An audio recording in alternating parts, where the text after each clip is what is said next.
Igreja Açores, o programa com a atualidade da Diocese de Angra para ouvir ao domingo, ao meio-dia, na sua Antena 1 Açores. Olá, mais uma vez está no ar o Igreja Açores, o programa da Diocese de Angra, que hoje conversa com o padre José Júlio Rocha, professor de Teologia Moral e da Moral Sexual no Seminário Episcopal de Angra. Hoje vamos abordar os escândalos de abusos sexuais de menores que têm assolado a Igreja um pouco por todo o mundo. Mas antes disso, vamos à atualidade da Diocese açoriana. Comunicar periferias, verdade e esperança é o tema das 4ª Jornadas Diocesanas da Comunicação Social, que decorrem a 26 de outubro em Ponta Delgada.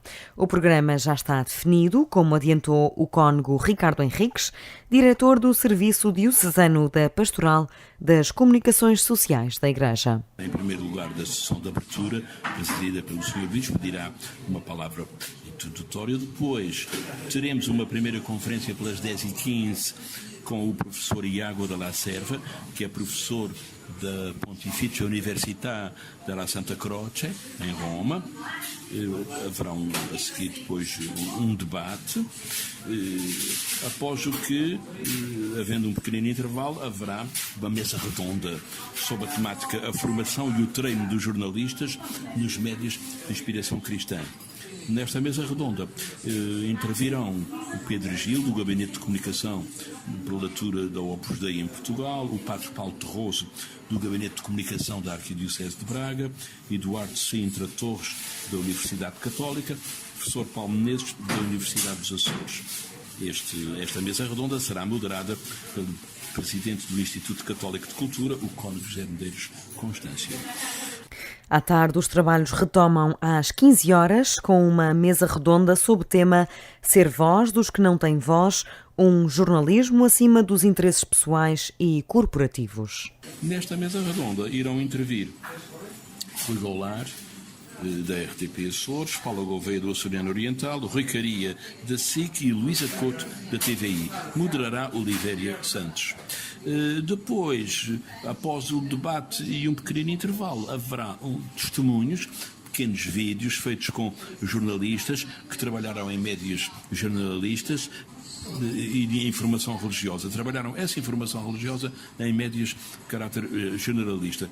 Esses testemunhos serão de Joaquim Franco, Aura Miguel, Manuel Vilas Boas, António Marujo e Rosa Pedroso Lima. E será apresentado pela Tatiana Urique. Depois terminará com uma pequenina sessão de encerramento em que usará da palavra o Bispo Diocesano. As Jornadas Diocesanas da Comunicação Social terão lugar no Centro Pastoral Pio XII, em Ponta Delgada.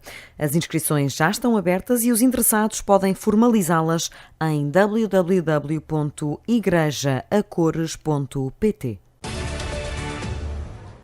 A 22 de abril de 2019, o Santuário do Senhor Santo Cristo dos Milagres vai comemorar os seus 60 anos de elevação da Igreja de Nossa Senhora da Esperança a Santuário Diocesano. As comemorações arrancam já no próximo mês de outubro e têm duas finalidades: promover o culto ao Senhor Santo Cristo dos Milagres e fazer as pessoas repensarem a sua fé à luz de Jesus Cristo. O reitor do santuário, cônego Adriano Borges, releva alguns momentos destas celebrações que arrancam a 28 de outubro com 4 conferências. A primeira no Santuário do Senhor Santo Cristo dos Milagres, a segunda em Vila Franca, a terceira na Igreja de São José e a última no Teatro Ribeira Grandense. A primeira conferência que vamos fazer, que é dia 28 de outubro, como já disse, é pelo padre Dr. Carlos Cabecinhas, que é o reitor do Santuário de Fátima, e que no domingo à tarde, que isto é um domingo, às 15 horas, fará uma conferência intitulada Santuários e Escolas de Oração. A segunda conferência é sobre Jesus Cristo, centrada na Cristologia, portanto tem como tema Jesus Cristo Ecce Homo, que é proferida pelo Dr. Alexandre Palma, que é professor da Universidade Católica.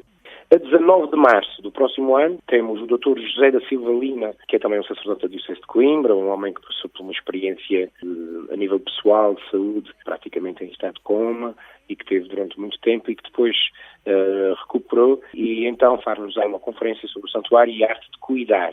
Santuário de lugares de cura, onde as pessoas procuram cura para aquilo que a medicina ou aquilo que a ciência não consegue ajudar. Por fim, no dia 12 de julho, haverá a tal conferência com o tema Viver em Cristo, Pleno Humanismo de Santidade, por Dom Carlos Azevedo. Após cada uma das conferências acontecerá um momento cultural.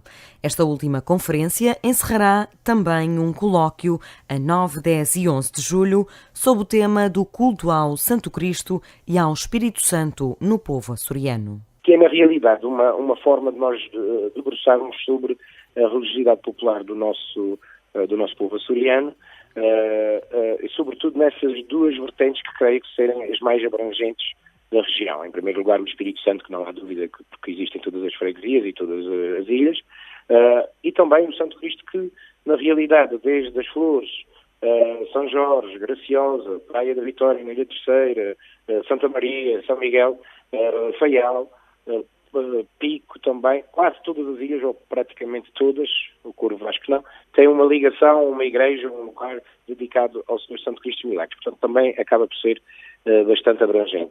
O colóquio terá uma vertente de religiosidade popular na ótica de leigos e sacerdotes, mas também uma abordagem sobre a arte religiosa e particularmente a imagem do Senhor Santo Cristo dos Milagres.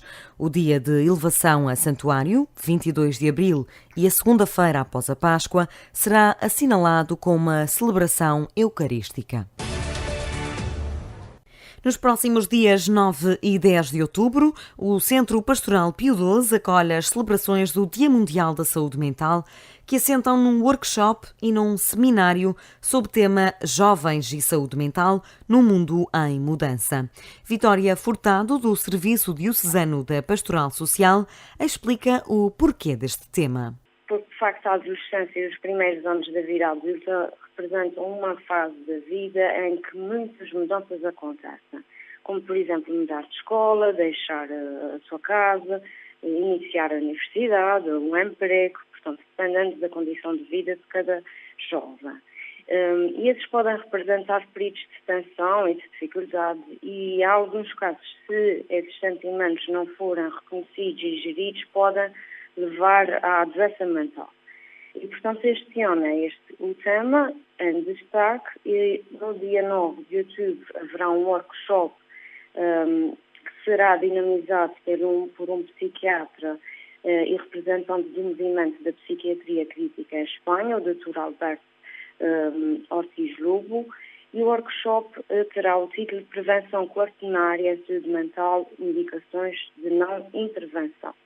No dia 10 teremos o nosso seminário, como já é habitual, já é o 7º seminário este ano, e, portanto, que incidirá precisamente sobre essa temática dos jovens e da saúde mental. No primeiro dia, realiza-se, portanto, um workshop intitulado Prevenção Quaternária em Saúde Mental, Indicações de Não Intervenção, por Alberto Ortiz Lobo, psiquiatra e representante do movimento Pós-Psiquiatria em Espanha. A 10 de outubro decorrerá o seminário e apresentação de pósteres científicos. Os oradores principais serão, de facto, o Dr. Alberto Lobo, que virá de Madrid, e, portanto, irá falar sobre o novo desafio ao autoritarismo profissional. Temos também uma enfermeira Azevedo, que irá falar sobre cuidados continuados em saúde mental na região autónoma dos Açores. E ainda da parte da manhã, no seminário, teremos o juiz Moreira das Neves, que irá falar sobre a teoria à prática, legislação em saúde mental. Teremos ainda uma perspectiva das famílias, de pessoas com perturbação mental, que irá apresentar, a doutora Joana Cabral irá apresentar o resultado de uma investigação que está a fazer no nosso arquipélago. À tarde, há debate com mesa redonda. E teremos então a perspectiva dos familiares. Virá de Lisboa a presidente da Federação Familiar MEN, a doutora Maria Joaquina Castelão. A nível da psiquiatria, teremos o psiquiatra do hospital, a doutora Raquel Perucha. Teremos ainda uma perspectiva que não é muito falada, que é a perspectiva do mindfulness, que será abordada pelo psicólogo do Hospital do Divino Espírito Santo, o Dr. Carlos Gonzalez.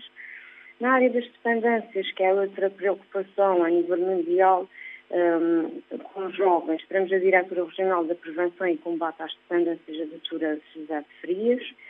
A nível da investigação, teremos a doutora Sália Carvalho e, na perspectiva das novas tecnologias, teremos o presidente da Arrisca, o Dr. Giro Sousa. O evento destina-se a profissionais que trabalham na área da saúde mental, estudantes, familiares de pessoas com perturbação mental e comunidade em geral. As inscrições estão abertas até 4 de outubro e têm um custo de 10 euros. A paróquia de São Mateus do Pico esteve em festa por estes dias. A 20 de setembro assinalou-se o 50º da dedicação da igreja e a 21 os 300 anos do voto do povo de São Mateus, a quando das erupções vulcânicas de 1718, que deu origem ao atual mistério de São João. Um voto que, e garante o reitor do Santuário do Senhor Bom Jesus, Padre Marco Martinho, cumpre-se religiosamente. O povo saiu da igreja paroquial com a coroa do Divino Espírito Santo, com a imagem de São Mateus, de encontro ao vulcão, e prometeu, se aquele fogo não chegasse aos seus bens e aos seus haveres, que enquanto o mundo fosse mundo, perpetuamente haviam de coroar e dar rosquilhas, dar pão, no dia do padroeiro de São Mateus, a todos aqueles que viessem à festa.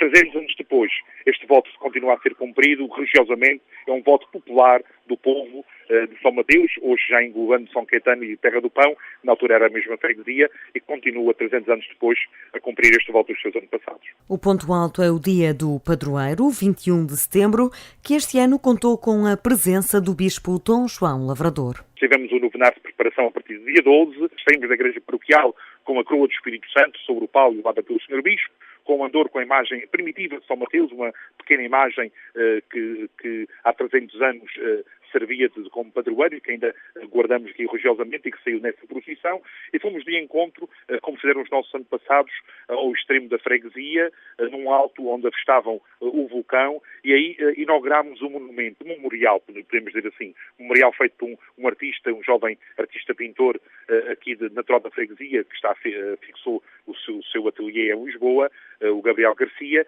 que nos apresentou os pilares da fé. 3 pilares que representam a Santíssima Trindade, um deles está fraturado, que representa os cataclismos naturais, e essa fratura foi sustentada pela pena de São Mateus, um dos símbolos do nosso padroeiro, e ao mesmo tempo também com as asas do Espírito Santo, que foi o voto conjunto ao Divino Espírito Santo e ao seu São Mateus. Ao lado, um rico painel de azulejos, em que está representado essa procissão de há 300 anos e que nós hoje recuperamos e fizemos novamente memória. O nosso bispo abençoou. Regressados à igreja paroquial, celebramos a Santa Missa da Festa, missa solene, e depois a procissão em que as senhoras se incorporam com os azafados de rosquilhas à cabeça e depois, durante a tarde, foram distribuídas as rosquilhas ao som dos acordes das filarmónicas a todos aqueles que vieram à festa. As erupções de 1718 originaram 3 votos que ainda hoje se cumprem. Em São Mateus e nas Bandeiras, na Ilha do Pico, e no Faial, na praia do Almoxarife. Os 3 votos estiveram juntos, em São Mateus, na passada sexta-feira, a assinalar esta efeméride. O nosso convidado deste Igreja Açores é o padre José Júlio Rocha, docente de Teologia Moral e da Moral Sexual no Seminário Episcopal de Angra, e que vem a este espaço radiofónico abordar estes escândalos de abusos sexuais de menores espalhados por diversas partes do mundo e agora trazidos à luz do dia. Boa tarde. Antes de mais, como é que a Igreja no mundo e particularmente a Igreja nos Açores olha para este drama a esta escala? Bom, em primeiro lugar é preciso dizer que este escândalo de pedofilia é imensamente numeroso, está espalhado em determinadas áreas onde a Igreja está implantada e vê-se que é sobretudo em países, quer dizer, daquilo que se sabe até agora, países nórdicos, em países do norte, em países onde a Igreja tem um papel eventualmente mais moralista,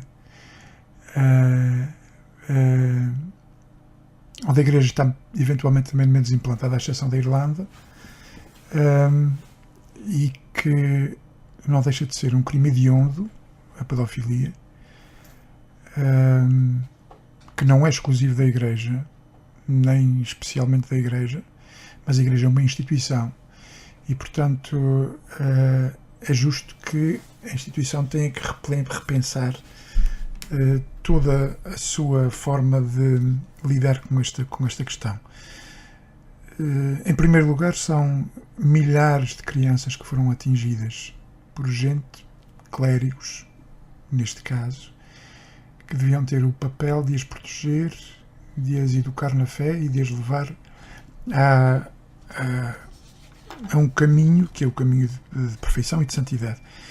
E fizeram exatamente o contrário, de uma forma criminosa e que não tem desculpa, quer dizer, não vou dizer que não tem perdão, porque o perdão é uma realidade que não é propriamente humana, é mais divina do que humana.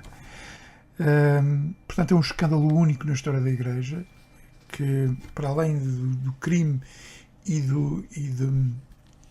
das consequências gravíssimas que pode ter na vida das vítimas, também suja a imagem da Igreja no século XX e no século XXI. É preciso dizer que este escândalo vão aparecer mais, já estão a aparecer, vão aparecer mais casos, certamente, e é um escândalo que abala a imagem da Igreja de uma forma quase única nos últimos séculos. Não é só a Igreja, como eu disse. É preciso percebermos que também a comunicação social faz faz o seu papel, e o Papa Francisco confiou à comunicação social o seu papel maduro de estudar, de explicar, de denunciar esses crimes. Mas é preciso saber que também não é um problema novo, é um problema antigo. Alguns dos casos que estão a vir à ribalta, nomeadamente os da Pensilvânia, já têm 70 anos, os da Alemanha 60 e tal anos, e que durante muitos anos foram sendo praticados. E, portanto, é uma questão que a mim pessoalmente me deixa profundamente constrangido, profundamente indignado, profundamente revoltado, profundamente desconfortável na minha posição de sacerdote. Porque não é só a imagem daqueles... Eu agora já não estou a falar do mal que foi feito às vítimas, e isto é a questão principal. São as crianças, os adolescentes que foram vítimas e que ficaram marcados para o resto da vida por estes crimes. Agora falo também da imagem e da imagem com que a Igreja ficou. E pessoalmente eu sinto-me também como sacerdote, como membro desta Igreja, sinto-me atingido também por os crimes dessas pessoas. Já ouvi dizer, alguém disse de mim, e eu ouvi isto de passagem lá com a senhora padre, e uma resposta a dizer: são todos pedófilos. Portanto, há depois toda esta generalização que também não é nada simpática, porque a esmagadora maioria dos sacerdotes não entra, a percentagem é mínima. É claro que lá está a frase feita, bastava um, e é verdade, bastava um para que fosse um caso escandaloso. São milhares de sacerdotes que estão envolvidos nestes crimes, mas pronto, sinto-me profundamente desgastado, revoltado com isso, porque é toda a Igreja que acaba por pagar as consequências, e há uma esmagadora maioria da Igreja que não está envolvida nisso e que está a tentar, e que está a fazer o seu trabalho e que está no bom caminho, digamos assim. Mas por uns pagam os outros. Há a questão também da moralização. A Igreja tem um papel moral fundamental na sociedade. E a tal dito popular muito bem prega Frei Tomás: faz o que ele diz, não fazes o que ele faz.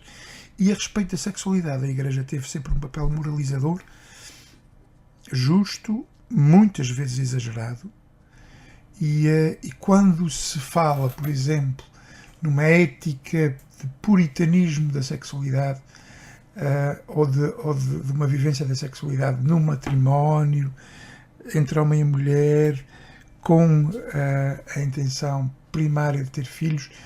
E depois se vê estes casos, as pessoas que não distinguem o que é a moral da Igreja da prática de muitos dos seus membros, perguntam-se então onde é que nós estamos. Quer dizer, a própria Igreja, que defende uma moral muitas vezes conservadora a respeito da sexualidade, tem alguns membros, ou muitos membros, demasiados membros, envolvidos em perversões sexuais, que não são só a pedofilia, mas que a pedofilia é o maior de todos os crimes, a par da violação a nível da sexualidade, do sexo.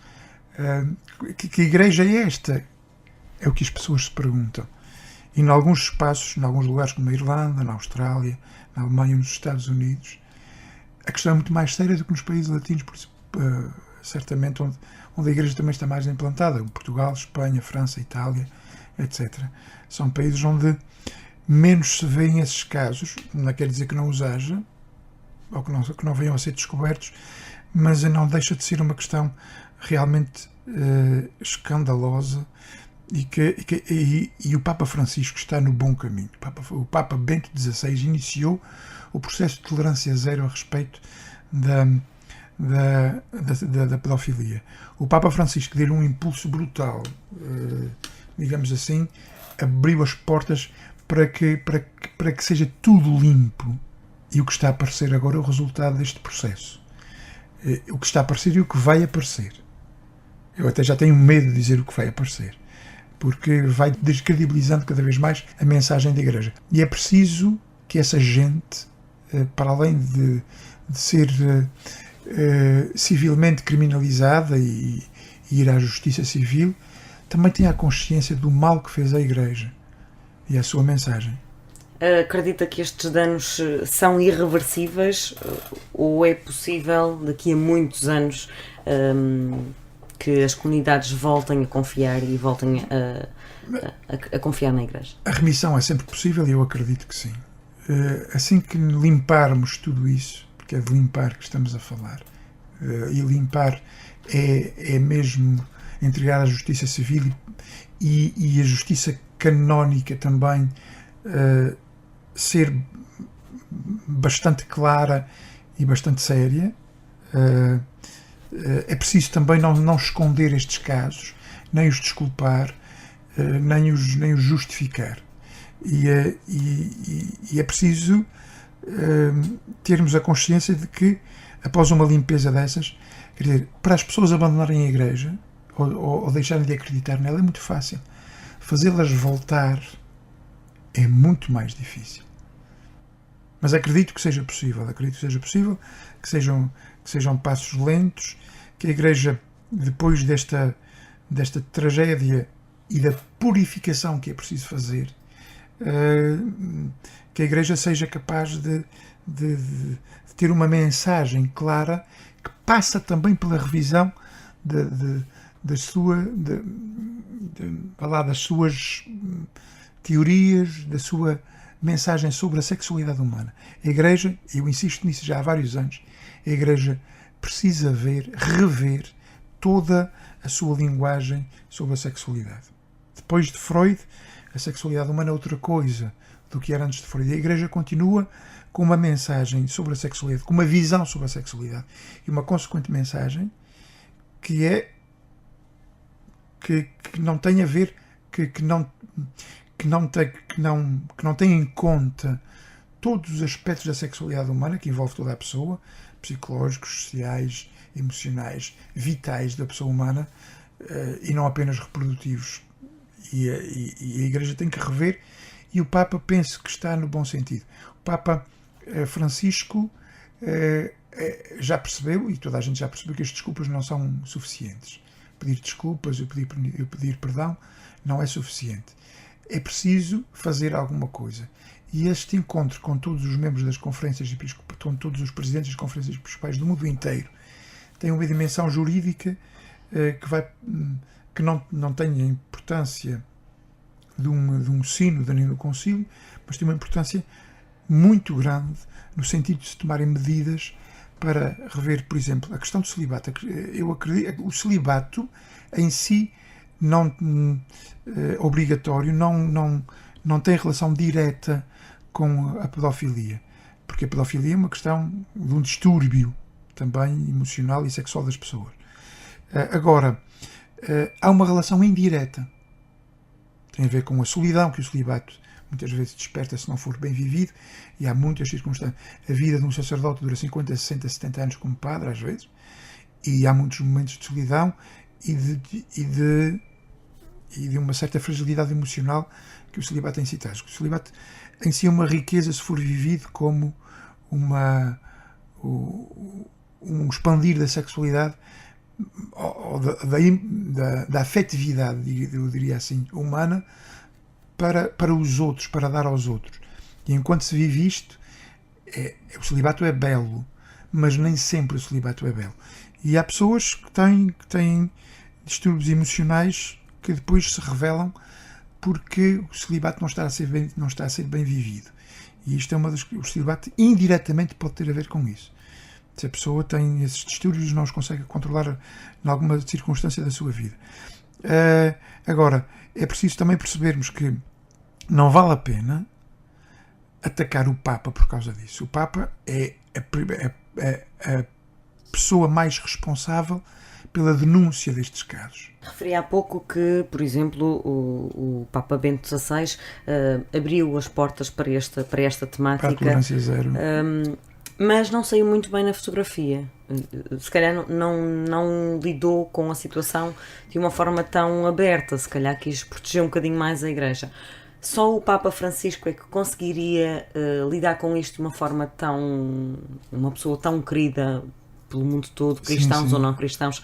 Só uma pessoa como o Papa Francisco é que conseguiria denunciar tudo isto e pôr este escândalo. E o gênio do Papa Bento XVI foi exatamente ter sentido que não tinha forças para esta hecatombe que ele adivinhava que vinha, ou tinha dossiês, deixar o Papa Francisco, que é um homem que tem uma imagem extraordinária, quase imaculada, e o Papa Francisco está a fazer o seu papel. Agora, alguns setores conservadores da Igreja, e aqui também gostava de chegar, quiseram atingir o Papa exatamente aí, que é aonde o Papa pode ser... se eventualmente houvesse alguma hesitação do Papa nesta questão da pedofilia, muita gente ia pegar por aí. E foi exatamente um dos setores encarnados na carta do Carlo Maria Viganò ao Papa a pedir a sua renúncia, que querem atingi-lo exatamente aí. Mas o objetivo dos conservadores não é a pedofilia, até porque a esmagadora maioria das questões de pedofilia vem de ambientes de alguma forma conservadores da Igreja. Conservadores e repressivos. O conservadorismo e a repressividade e a repressão muitas vezes têm consequências na sexualidade que não são nada agradáveis, digamos assim. E, portanto, pegar por aí, porque eles querem atingir o Papa por outras questões, a questão que os setores mais conservadores se queixam do Papa está a dividir a Igreja, está a criar fraturas na Igreja a nível dogmático, está a criar uma Igreja que se pode desmoronar porque a Igreja sempre foi um bloco seguro e abrir esse bloco. E isto demonstra medo, falta de fé no Espírito Santo dessas pessoas, que deviam abrir os olhos e olhar para o Papa Francisco como Papa, como líder da Igreja, e mesmo que não gostem das suas políticas, digamos assim, como muitas vezes muitos outros não gostaram das políticas conservadoras do Papa João Paulo II, do Papa Pio XII, do Papa Bento XVI, etc, etc, etc. Mas uma questão é não gostar, outra questão é não aceitar que o líder da Igreja, que foi no conclave, que nós acreditamos que tem sido o Espírito Santo a elegê-lo, pôr em causa o próprio papado por questões que não são as questões essenciais. Quer dizer, o Papa está a fazer uma mudança na Igreja que é necessário fazer. A Igreja não vive no século XVIII. Para voltar a mais um ponto de partida. A tal limpeza que falava há pouco. É a tal limpeza. A Igreja precisa purificar-se. Tapar ou meter a sujidade por debaixo do tapete e fingir que nada acontece é pior de todas as soluções. É uma não solução. É queimar tudo. E aí nós não podemos ter meias medidas. Ou limpamos tudo ou fica tudo sujo. O que é que vai acontecer a partir de agora? Eu espero que se continue essa política. Infelizmente vamos ter mais notícias, o que para mim é uma facada no coração cada vez que aparece uma notícia. Agora aparece outra vez na Alemanha, não sei qual é a próxima, mas isso é o resultado de uma limpeza. Isso tem que vir tudo ao de cima, custe o que custar. Custe o que custar, isto não pode ficar assim. Epá, outras questões meramente mas crimes contra crianças, isso não pode. Não podemos fingir nem olhar para o lado. Se queremos que a Igreja seja a Igreja é a mensageira de Jesus, pá. Estamos a sujar a cara de Jesus. E estamos não. É uma percentagem pequenina, mas é suficiente para sujar a imagem. E as pessoas têm que ter consciência disso. Isto tem que parar. Tem que haver diretivas concretas nos seminários, nos padres, em todos os setores da Igreja, para que esta hecatombe seja limpa, rapada, purificada de uma vez por todas da Igreja. É uma utopia pensar que isso será possível, mais ou menos curto prazo? Eu gostaria que não fosse uma utopia, mas temos que tomar medidas, nomeadamente em relação à abertura do sacerdócio a pessoas casadas, os viri probati. O Papa Francisco já está a trabalhar nisso. Temos que rever toda a linguagem sexual da Igreja, temos que rever toda a mensagem da Igreja a respeito da sexualidade. Isso é uma questão que o Papa Francisco está muito preocupado, mas que há muitos setores que não querem tocar nisso. E têm medo, mas isso é uma questão fundamental. A Igreja, se quer ser ouvida, mesmo a nível da sua linguagem matrimonial e sexual, tem que rever toda a sua linguagem. Fiel ao homem de hoje. Uma última questão. Como é que a imagem da Igreja vai sair de todo este processo? Eu acredito, mas o problema é que vai levar muitos anos, porque todas essas coisas levam tempo a purificar-se. Eu acredito que a Igreja vai sair por cima. A Igreja é feita sobretudo de homens bons, de homens e mulheres. E eu aí concordo plenamente com o Padre Anselmo Borges. É fundamental que a Igreja dê mais importância ao papel das mulheres. Se houvessem mais mulheres a dirigir eu não estou a falar sequer da questão da ordenação das mulheres, mas o clericalismo, e é isto que o Papa aponta, o clericalismo, que é pôr os clérigos a mandar na Igreja, e os clérigos não devem mandar na Igreja sozinhos. Os leigos também têm que ter cada vez mais um papel preponderante na Igreja. E as mulheres têm que ter um papel preponderante na Igreja. Eu acredito que quando as mulheres tiverem um papel mais importante na Igreja, as questões da sexualidade, e as mulheres aí são mestras, as questões da sexualidade serão muito mais esbatidas do que estão sendo agora. Eu acredito nisso piamente. É preciso pôr mulheres aí dentro. E porque o nosso tempo já se esgotou e porque terminamos da melhor forma, obrigada, Padre José Júlio Rocha, por estar connosco neste espaço de rádio. O Igreja Açores regressa na próxima semana com mais atualidade da Diocese de Angra e com mais um convidado especial. Igreja Açores, o programa com a atualidade da Diocese de Angra para ouvir ao domingo, ao meio-dia, na sua Antena 1 Açores.